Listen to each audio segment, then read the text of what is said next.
ড্রাগনের জমিতে কিভাবে স্ট্রবেরি চাষ করা হয়েছে, ড্রাগনের সাথী ফসল হিসেবে স্ট্রবেরি চাষ, আজ আপনাদেরকে আমি ঘুরে ঘুরে দেখাবো। ড্রাগনের প্রজেক্টে নিয়ে এসেছি, কিন্তু আমার মূল বিষয় হচ্ছে আপনাদেরকে স্ট্রবেরি দেখাবো যে কিভাবে ড্রাগন স্ট্রবেরি একই মালচিনে চাষ করা হয়েছে। দর্শক মণ্ডলী সকলকে ভালোবাসা শুভেচ্ছা, আশা করছি সবাই ভালো আছেন। আপনাদেরকে নিয়ে এসেছি ড্রাগনের প্রজেক্টে, ড্রাগনের জমিতে স্ট্রবেরি চাষ দেখানোর জন্য। এই প্রজেক্টটিতে আমি এর আগেও এসেছিলাম। প্রজেক্টটি আসলে কয়েকটি পার্টে বিভক্ত। কিছু গাছ আগে লাগানো হয়েছিল ড্রাগনের, তারপরে কিছু অংশ লাগানো হয়েছে, এখন আবার কিছু গাছ লাগানো হয়েছে। আপনারা দেখতে পাচ্ছেন এখন যে অংশে গাছ লাগানো হয়েছে সেখানে আসলে মালচিং পদ্ধতিতে গাছ লাগানো হয়েছে। এই মালচিং পেপারের এক সাইডে প্রতিটি সারির মধ্যে কিন্তু ড্রাগনের পাশাপাশি আপনার রয়েছে স্ট্রবেরি। আপনারা দেখতে পাচ্ছেন যে স্ট্রবেরি, ড্রাগন পাশাপাশি চাষ করা হয়েছে। স্ট্রবেরির গাছগুলো বড় হচ্ছে, তার সঙ্গে সঙ্গে ড্রাগনের গাছগুলোও বড় হচ্ছে। স্ট্রবেরি যেহেতু খুব দীর্ঘমেয়াদী একটি ফসল নয়, এটি কয়েক মাসের একটি ফসল, প্রায় ৫-৬ মাসের। সেখানে এই ফাঁকা জায়গাগুলো পড়েছিল। ফাঁকা জায়গাগুলো কিভাবে ব্যবহার করা যায়, কিভাবে ফাঁকা জায়গাগুলো ব্যবহার করে মুনাফা অর্জন করা যায়, এই প্রজেক্টের কর্ণধারা কিন্তু সেটাই চেষ্টা করেছেন। আপনারা দেখতে পাচ্ছেন যে এই জমিতে কিন্তু ড্রাগনের অলরেডি ফুল ফল চলে এসেছে।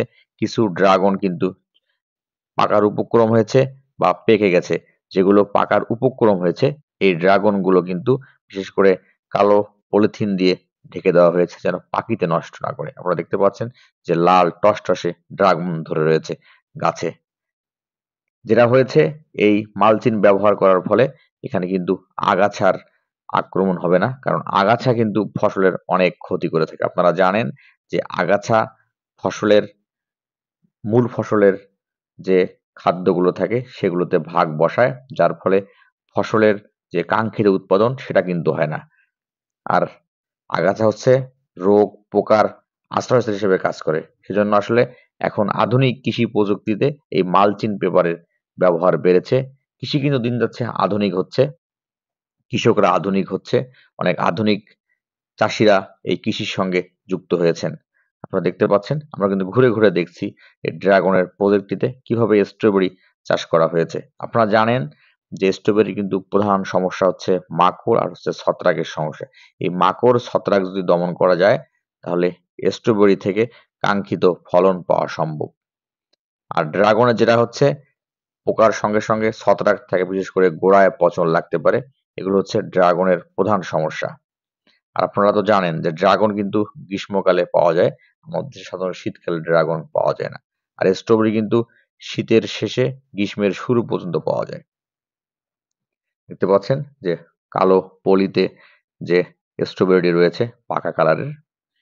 দর্শক মন্ডলী, আপনারা যদি এরকম কোনো কৃষি প্রজেক্ট থাকে ড্রাগনের, আপনারা সেই ড্রাগনের প্রজেক্টে স্ট্রবেরি চাষ করতে পারেন। আজকের মতো এখানেই বিদায় নিচ্ছি। সবাই ভালো থাকবেন। পরবর্তীতে নতুন কোনো ভিডিও নিয়ে আবারও আপনাদের সামনে আসবো। সবাইকে ভালোবাসা শুভেচ্ছা জানিয়ে শেষ করছি। আল্লাহ হাফেজ।